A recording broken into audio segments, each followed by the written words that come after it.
총도 들지 않고 칼도 들지 않은 군대가 있었습니다. 그 앞에는 당대 최강이라 불리던 블레셋 군대가 무섭게 밀려오고 있었어요. 그런데 그 싸움에서 무기 하나 들지 않은 쪽이 이겼습니다. 어떻게 이런 일이 가능했을까요? 여러분, 성경에는 여러 기념비가 등장합니다. 사울이 아말렉을 이기고 세운 기념비도 있고, 이스라엘이 요단강을 건넌 뒤 길갈에 세운 기념비도 있죠. 그런데 오늘은 그 가운데 사무엘이 세운 에베네셀의 기념비를 함께 생각해 보려고 합니다.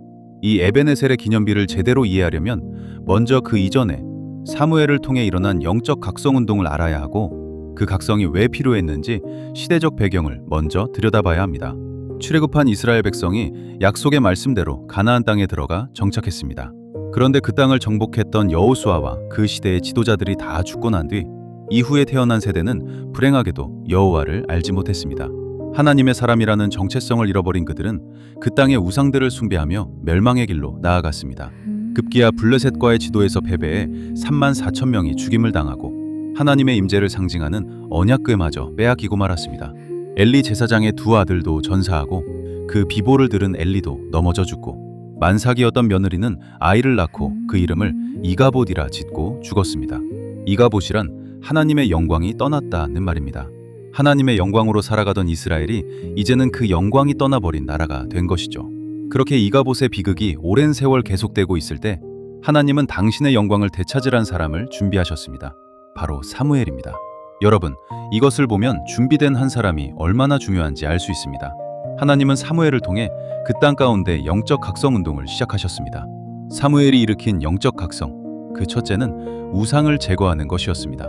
사무엘상 7장 3절에 전심으로 여호와께 돌아오라 말씀합니다. 전심으로 돌아온다는 게 뭡니까? 그동안 섬겨온 이방신들과 아스타롯을 제거하고 돌아오라는 것입니다. 여러분, 우상은 눈에 보이는 것만이 아니에요. 하나님보다 더 의지하고 하나님보다 더 사랑하는 것, 그것이 우리 마음속의 우상이죠. 다시 말하면 우리 안에 있는 탐욕이 우상입니다. 그래서 탐심이 우상 숭배라고 말하잖아요. 야고보서 1장 15절이 말하듯 우리 인간의 모든 죄는 우리 안에 있는 욕심에서 출발합니다. 그 탐욕 때문에 누군가를 미워하고 그 탐욕 때문에 서로 싸우고 분열하는 것이죠. 그러니 우리 인생에서 이가봇의 저주를 끊고 에베네셀의 은혜 가운데 살기를 원한다면 우리도 우리 안에 탐욕이라는 우상을 십자가에 못 박고 전심으로 여호와께 돌아와 하나님 그분만을 섬겨야 합니다. 그러면 하나님이 약속하십니다. 내가 블레셋 사람의 손에서 너희를 구원해내겠다. 이 약속을 들은 이스라엘은 순종했습니다. 우상을 제거하고 여호와만 섬겼습니다.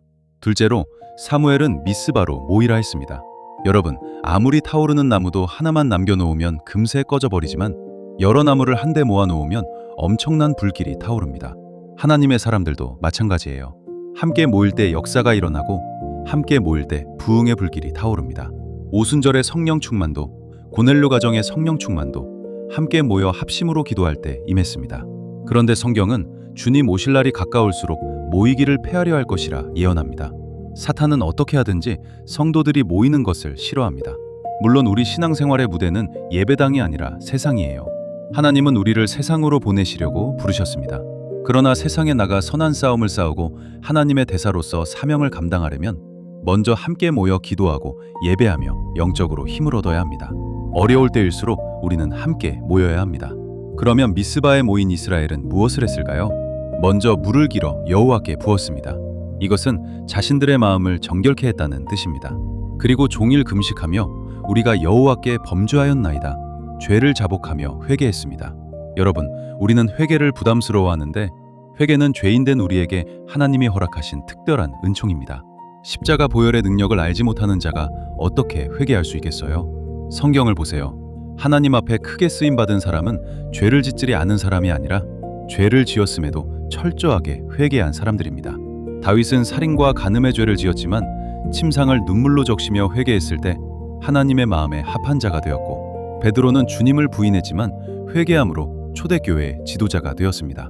잠언 28장 13절에 자기의 죄를 숨기는 자는 형통하지 못한다 했습니다.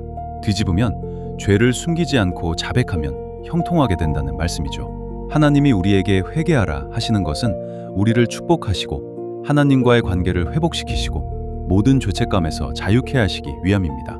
그러니 회개에 부담 갖지 말고 이제부터는 회개를 가까이 하시기 바랍니다. 그런데 이스라엘이 이렇게 금식하며 회개하고 있을 때 블레셋이 공격해 왔습니다. 여러분, 이 사실을 통해 우리가 알 수 있는 것이 있어요. 우리의 대적 마귀는 하나님의 사람들이 모여 신앙을 회복하고 하나님과의 관계를 되찾는 것을 그냥 놔두려 하지 않는다는 것입니다. 사탄은 우리가 돈을 많이 벌었다고 두려워하지 않아요. 사탄은 우리가 세상의 권력을 가졌다고 두려워하지 않아요. 사탄은 우리가 뛰어난 지식을 가졌다고 두려워하지 않아요. 그럼 뭘 두려워할까요? 사탄은 우리가 모여서 지난날의 죄를 회개하는 것을 두려워하고 영과 진리로 예배하는 것을 두려워하고 합심으로 기도하는 것을 두려워합니다. 왜냐하면 이 모든 것이 하나님과의 관계를 회복시키기 때문이에요. 관계가 회복되면 하나님이 그 싸움에 개입하시거든요. 그러면 사무엘은 어떻게 했을까요? 두 가지를 했습니다. 첫째, 온전한 번제를 드렸습니다. 블레셋 군사의 말발굽 소리가 들려오는 그 위급한 상황에서 형식적인 번제가 아니라 재물이 완전히 소멸될 때까지 그 자리를 떠나지 않고 마음을 다해 드렸습니다. 사무엘은 알았어요. 온전한 예배를 통해서만 진정한 회복이 이루어지고 하나님이 싸워주셔야만 이길 수 있다는 사실을요. 그래서 블레셋 군대를 바라보지 않고 하나님께 초점을 맞춘 것입니다. 우리도 인생에 갑작스러운 쓰나미가 몰려올 때가 있죠. 그런 위급한 상황일수록 예배를 소홀히 하면 안 됩니다. 예배가 회복되어야 우리의 모든 것이 회복되기 때문입니다. 둘째, 사무엘은 이스라엘을 위하여 마음을 쥐어짜내듯이 간절히 부르짖어 기도했습니다. 그러자 하나님께서 사무엘의 온전한 번제를 받으시고 그 부르짖음의 기도를 들으셨습니다. 큰 우레를 발하여 블레셋 진영을 어지럽게 하시니 그들이 혼비백산하여 도망쳤습니다. 결국 누가 이겼습니까? 싸울 준비도 없이 금식하며 죄를 자복했던 이스라엘이 이겼습니다. 창과 칼도 쓰지 않았고 어떤 군사행동도 하지 않았어요. 단지 우상을 제거하고 모여서 회개하고 사무엘이 온전한 번제와 부르짖음의 기도를 드렸을 뿐입니다. 누가 봐도 하나님이 싸워주신 것입니다. 누가 봐도 하나님이 승리를 안겨주신 것입니다. 그래서 9절은 여호와께서 응답하셨다 하고 10절은 여호와께서 우레를 바라셨다 하고 12절은 여호와께서 여기까지 우리를 도우셨다 말합니다.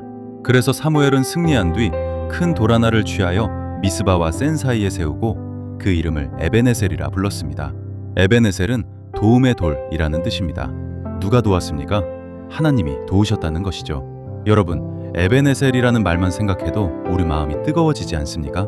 하나님이 에베네셀의 하나님이시라면 그분은 우리를 위하여 싸우실 준비가 되어 있고 우리를 도우실 준비가 되어 있습니다. 그러니 여러분의 인생에서 이가봇의 저주를 다 끊어버리고 에베네셀의 은혜를 누리기를 원한다면 이스라엘처럼 여러분에게 있는 우상을 제거하십시오. 전심으로 여호와께 돌아오십시오. 철저하게 내가 주님 앞에 범죄했습니다. 죄를 자백하십시오.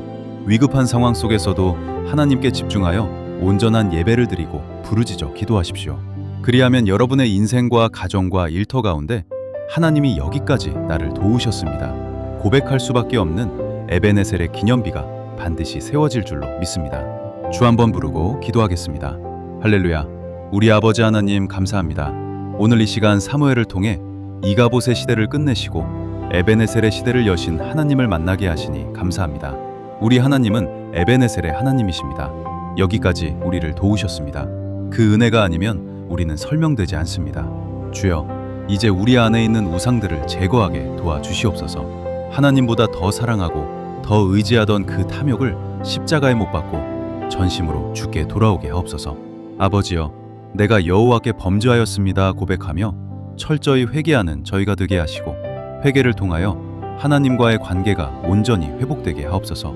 어떤 위급한 상황 속에서도 블레셋을 바라보지 않고 하나님만 바라보며 온전한 예배를 드렸던 사무엘처럼 저희도 예배에 성공하는 날까지 되게 하시고 마음을 쥐어짜내듯 부르짖어 기도하게 하옵소서.